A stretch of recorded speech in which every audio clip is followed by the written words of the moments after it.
You ready? Let's roll it. Raising kids is hard, no matter where you are in the world.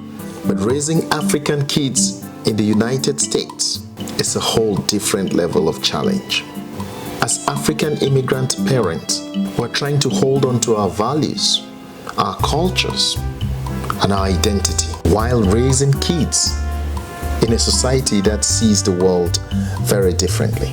And if you've ever felt stuck between two cultures, worried about your kids growing too American, or struggle to discipline without feeling guilty, this video is for you.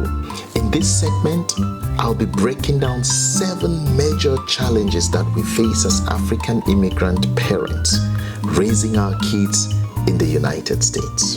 And more importantly, I'll be sharing some real practical solutions that can help you handle each one of these challenges. Challenge number 1, the clash between African and Western parenting style. One of the biggest challenges that African immigrant parents face when they move over to the United States with their families, with their children, is the clash between the African parenting style and the Western parenting style. Now, if you grew up in Africa, you probably already know we were raised on discipline, respect, and structure. You didn't question adults, you didn't talk back, and you did not negotiate bedtime. But in America, everything is different.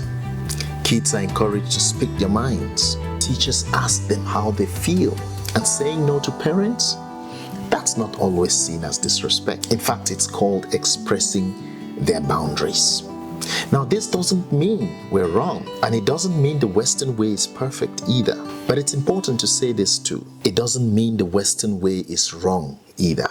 You see, a lot of us come to the United States thinking there's no real culture here, or that the culture is broken. But you and I know that's not completely true. There is a culture here. Their culture is not broken. It's just not our culture. And so there has to be that clash to adapt. There has to be that clash to find middle ground.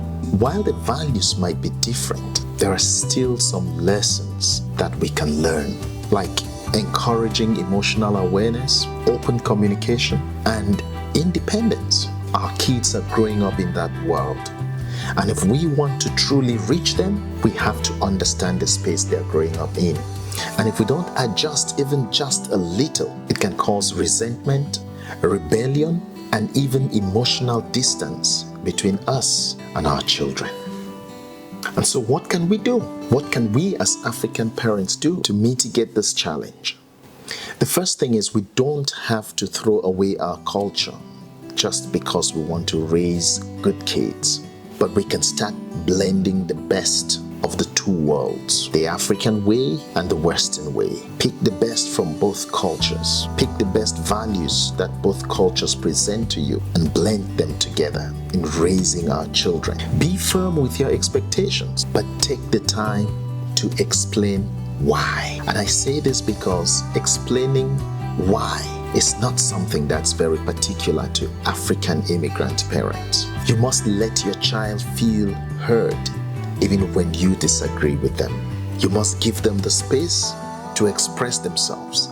You must make them feel that you listen. Don't shut them down. When you say don't do this, when you say I want you to do this, be able to at least explain why. And this is called authoritative parenting. And by the way, there's a difference here. There is authoritarian parenting and there is authoritative parenting.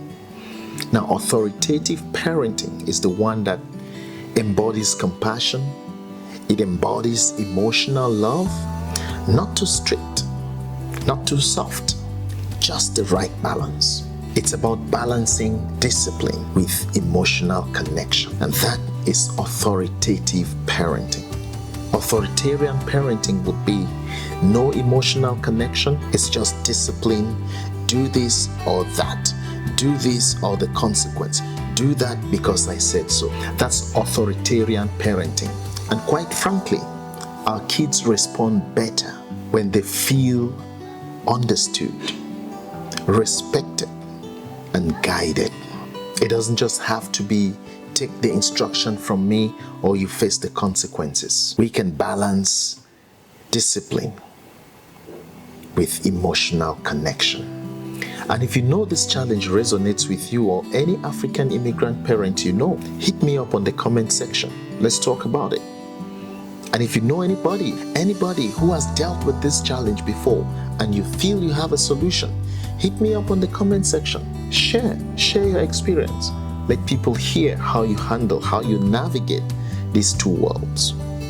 Because our kids are at the center of whatever it is that we're facing in this place that we now call home, far away from home.